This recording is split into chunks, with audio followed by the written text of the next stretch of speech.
अभी हम लोग पढ़ने जा रहे हैं सेल यूनिट ऑफ लाइफ का सेकेंड लेक्चर। जो आपने पहले लेक्चर नहीं देखा है तो प्लीज़ जाकर यूट्यूब पे देख लीजिएगा। देखिए, साइटोप्लाज्म साइटोप्लाज्म में हमने कल बात किया था, दो तरह के होते हैं। ऑर्गेनेली को छोड़कर और भी होते हैं, उसको बोलते हैं हाइलोप्लाज्म और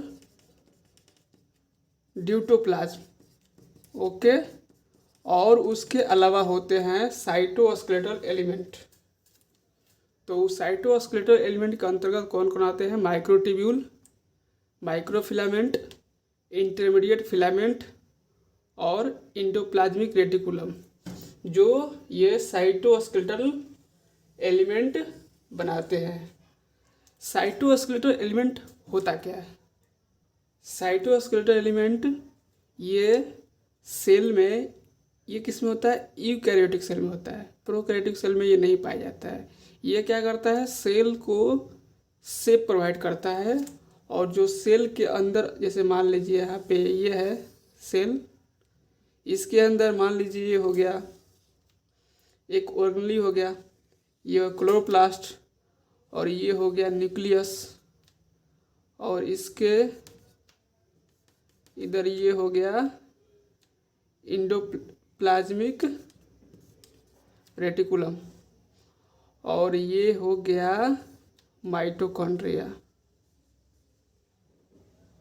ओके, ये हो गया माइटोकॉन्ड्रिया, और ये हो गया गोल्गी बॉडी। ओके,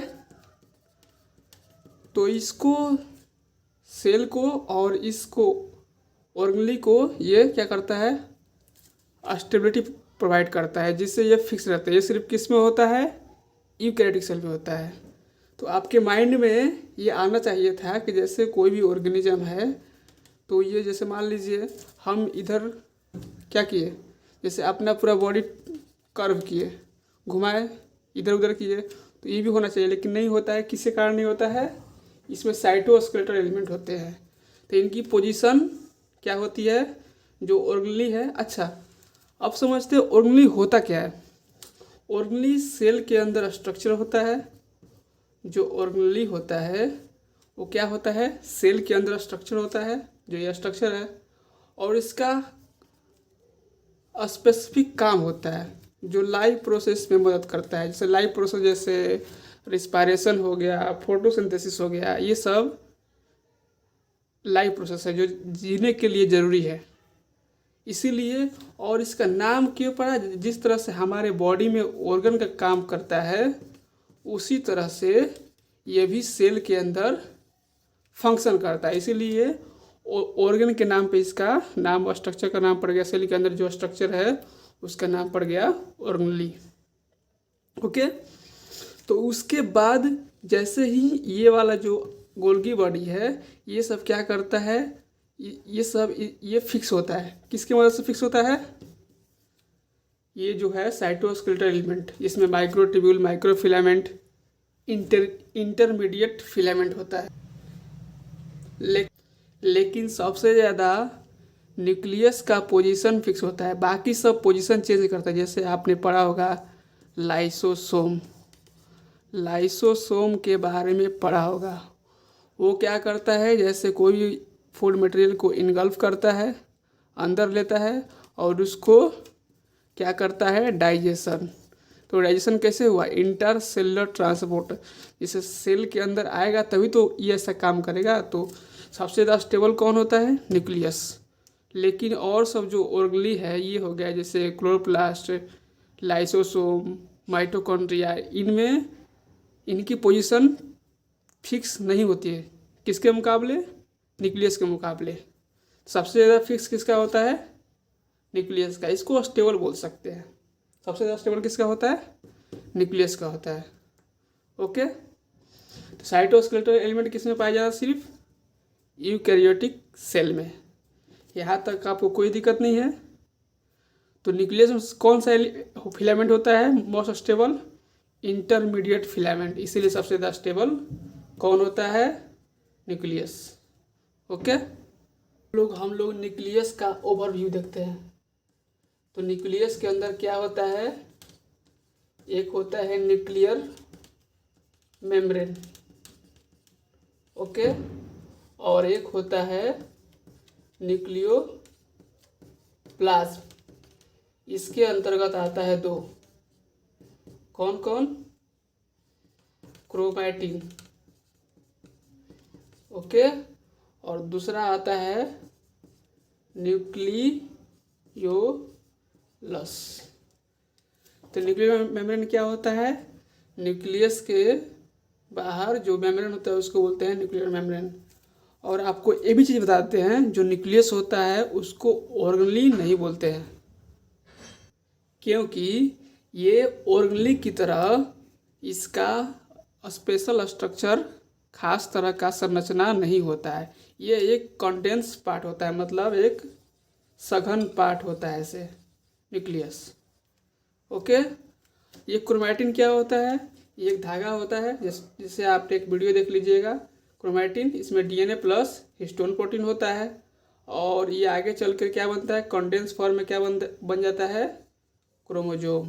क्या बन जाता है, ये बन जाता है क्रोमोजोम, ओके। क्रोमैटिन ही आगे चलकर क्या बनता है, क्रोमोजोम। ये सिर्फ किस में होता है, यूकैरियोटिक सेल में होता है। न्यूक्लियस क्या होता है, एक मास होता है, न्यूक्लियोलस धब्बा की तरह, ओके। यहाँ तो कोई दिक्कत नहीं है। पूरे हम लोग सेल का ओवरव्यू देख लिया कि सेल में क्या क्या चीज़ होता है। अब पहले हम लोग नींव बिछा लिए, अब इसके बाद हम लोग पूरे अच्छे से डिटेल में पढ़ेंगे, ओके। चलिए हम लोग आगे पढ़ते हैं। तो अभी हम लोग प्रोकैरियोटिक सेल, प्रोकैरियोटिक ऑर्गेनिज्म है, उसको हम लोग डिटेल में पढ़ेंगे। जैसे प्रोकैरियोटिक ऑर्गेनिज्म में कौन आता है, जिसका वो ऐसा होता है सेल, उसमें आता है बैक्टीरिया।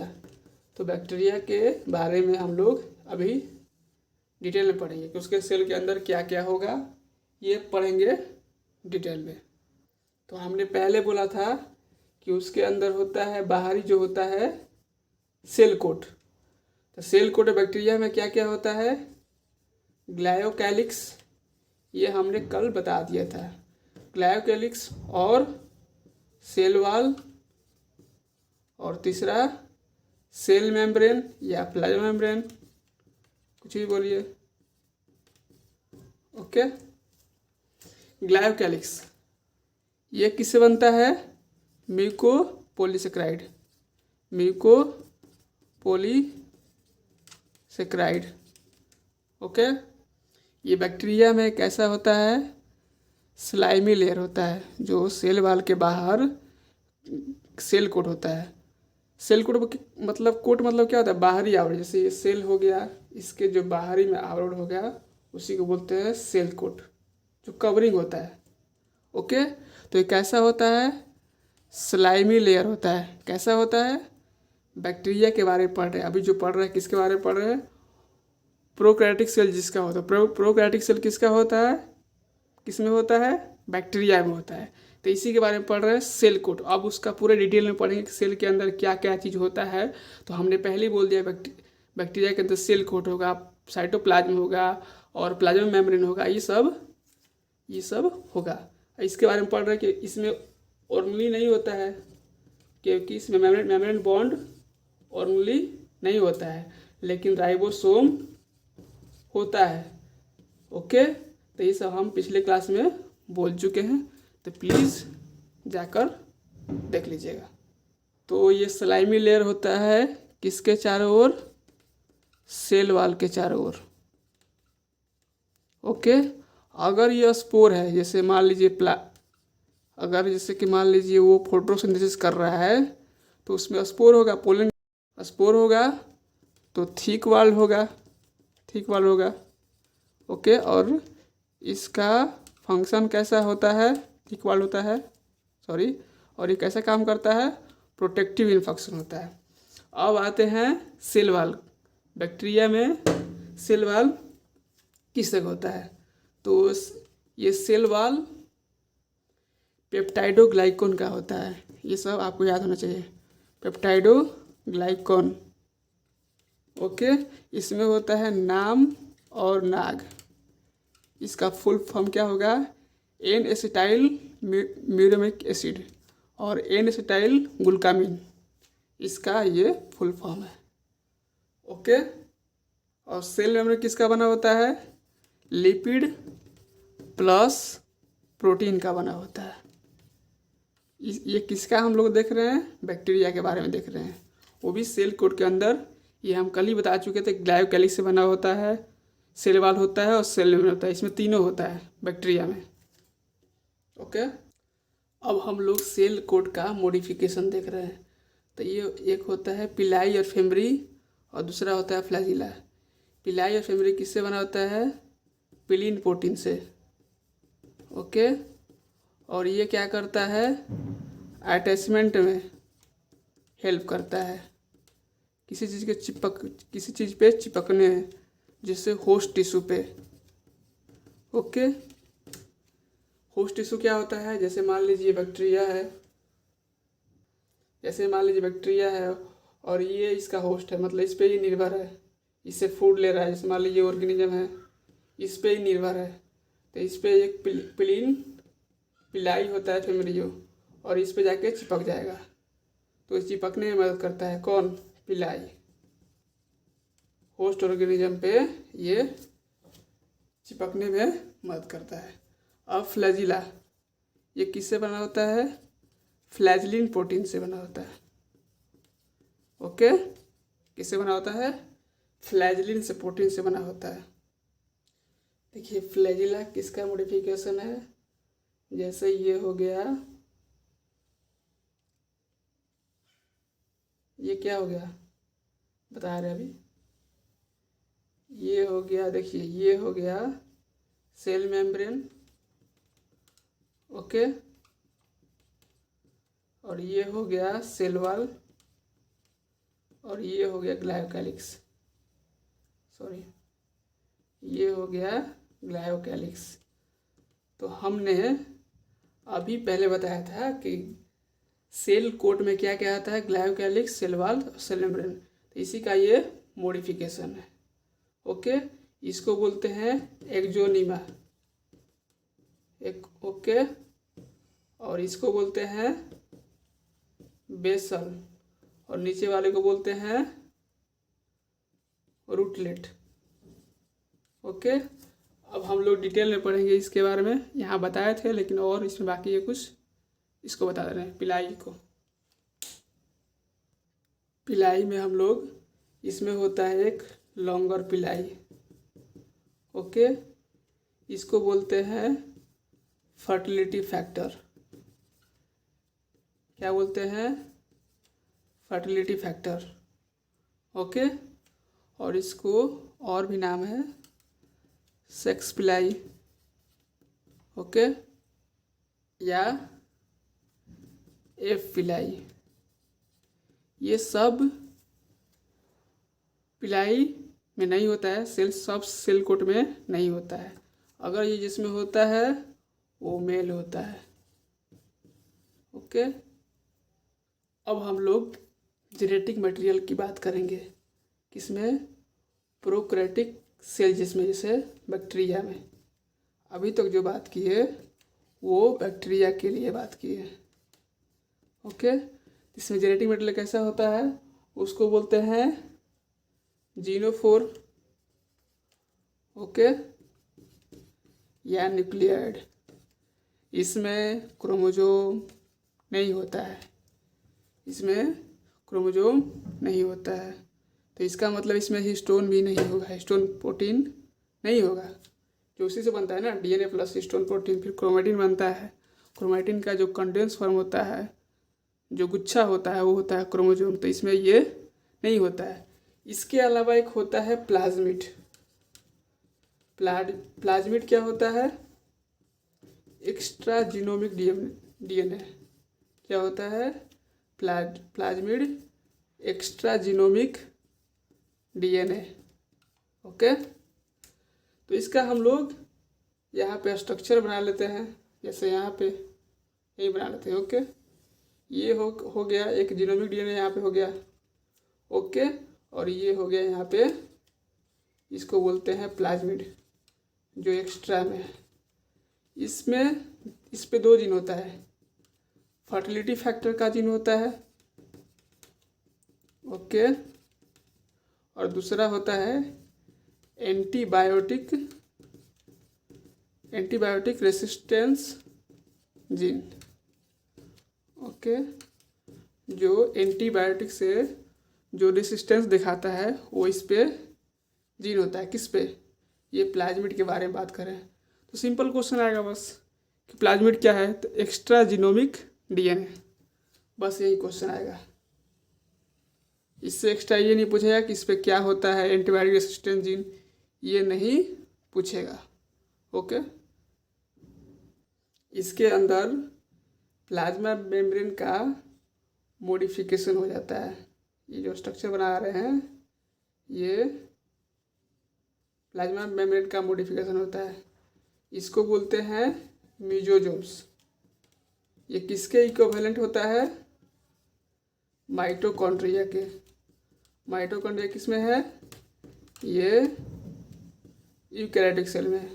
तो उसके बदले में इसमें क्या होता है? म्यूजोजोम्स। ये क्या करता है? Aerobic respiration. ओके, और इसमें कोई भी जैसे फोटोसिंथेसिस पिगमेंट इसमें क्या होता है बैक्टीरिया में, उसका नाम होता है क्रोमैटोफोर। उसका नाम क्या होता है? क्रोमैटोफोर। ओके, इसका नाम क्या होता है? क्रोमैटोफोर। तो आप समझ में आ गया होगा। बस ये है, इसमें प्रोकैरियोटिक सेल जैसे बैक्टीरिया हो गया, इसमें ऑर्गेनेली नहीं होता है, बस ये होता है। ओके, तो हम लोगों ने पूरे प्रोकैरियोटिक सेल के पूरे डिटेल में पढ़ लिए। अब इसमें एक और होता है इंक्लूजन बॉडी, उसके बारे में पढ़ेंगे। इंक्लूजन बॉडी से पहले हम लोग देख लेते हैं पोलिसोम। पोलिसोम क्या होता है? एमआरएनए पे एक जगह पे बहुत सारे राइबोसोम आ जाते हैं तो उसको पोलिसोम बोलते हैं, या इसको क्या बोलते हैं? पोली राइबोसोम। राइबोसोम जो ही बोलिए। ये क्या है? एमआरएनए। यही क्या करता है? प्रोटीन बनता है। ओके, ये आगे पढ़ना है, बस यहाँ पे टर्म दिया हुआ था इसीलिए हम बता दिए। अब उसके बाद देखते हैं इंक्लूजन बॉडी। इंक्लूजन बॉडी में क्या होता है? जो बच गया। ओके, तो इसमें क्या होते हैं? Reserve food material. ओके, उसके बाद होते हैं फॉस्फेट ग्रैन्यूल्स, और सारे ग्रैन्यूल्स होते हैं जिसका नाम है साइनोफेसियल ग्रैन्यूल्स, ग्लाइकोजन ग्रैन्यूल्स। अब ब्लू ग्रीन एल्गी में क्या होता है? Gas vacuole. ओके, जिसमें CO2 और O2 जब फोटोसिंथेसिस करता है ब्लू ग्रीन एल्गी तो CO2 लेता है और ऑक्सीजन रिलीज करता है। ये इसमें किस में आता है? इंक्लूजन बॉडी में। ये सब जब भी तो जो पढ़े वो किस में पढ़ रहे थे? बैक्टीरिया में प्रोकैरियोटिक सेल जिसमें पाया जाता है। ओके, जैसे आर्की बैक्टीरिया एक है जो बैक्टीरिया में ही वो कॉम्प्लेक्स दिखाता है, कॉम्प्लेक्स बिहेवियर दिखाता है। ऐसा क्यों? क्योंकि उसके सेल मेम्ब्रेन और सेल वॉल जो होते हैं स्पेशल लिपिड के बने होते हैं, हाईली ब्रांच लिपिड। कैसे होते हैं? Highly branch lipid. तो ये क्या करते हैं? इससे क्या होता है? जो हाई टेम्परेचर पे भी जिंदा रहते हैं, 100 डिग्री सेल्सियस उससे भी ऊपर से ये जिंदा रहते हैं। ये बताना था। ओके, तो ये यहाँ पे हम लोग पूरे बैक्टीरिया और जिसमें प्रोकैरियोटिक सेल पाया जाता है ये पूरे डिटेल में पढ़ लिए। अब हम लोग यूकैरियोटिक सेल में देखेंगे, जो यूकैरियोटिक ऑर्गेनिज्म है उसमें कैसा होता है। तो हमने पहले ही बोला है कि सेल कोट में यहाँ पे डिफरेंस है। अगर ये एनिमल है तो इसमें क्या होगा, सेल वॉल नहीं होगा, इसमें क्या होगा, ग्लायोकैलिक्स, ओके, और प्लाज्मा मेम्ब्रेन या सेल मेम्ब्रेन ये होगा। और अगर ये प्लांट है तो इसमें सेल वॉल होगा और प्लाज्मा मेम्ब्रेन होगा, क्योंकि हमने पहले ही बताया था कि प्लाज्मा मेम्ब्रेन हर जगह पाया जाता है। ओके, तो अभी हम लोग सेल वॉल के बारे में डिटेल में यहाँ पे पढ़ेंगे। सेल वॉल में 3 तरह के होते हैं, primary cell wall, secondary cell wall और टर्सरी सेल वॉल। ये हम लोग इसके बाद कल नेक्स्ट क्लास में पढ़ते हैं। और लास्ट में ज़्यादा बोलते हैं, अगर बायोलॉजी को बनाना है फन तो रहिए मेरे संग। Thank you.